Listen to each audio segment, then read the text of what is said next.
Uyu mwaka rero wa 2023 urangiye waranzwe n'ibintu vyinshi bituma ubuzima bw'igihugu n'abanyagihugu butituka bigasubiza inyuma intwaro ya demokarasi. Ibikuru bikuru twovuga ni nkibi ariko ni vyinshi cane. Hari ubusuma bwabaye nk'ubuhizi mu gihugu.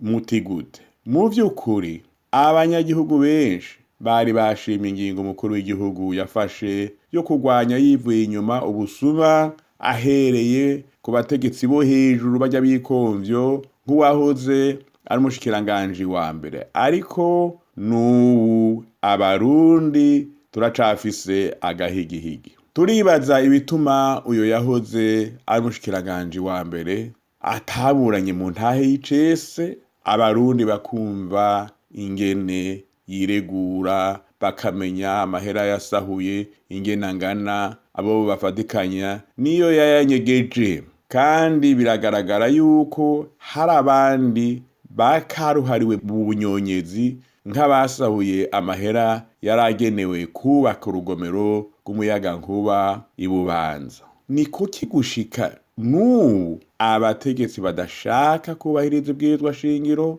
mu kwerekana ubutunzi bafise bacinjira mu mabanga ahambaye n'igihe bayavuyemwo?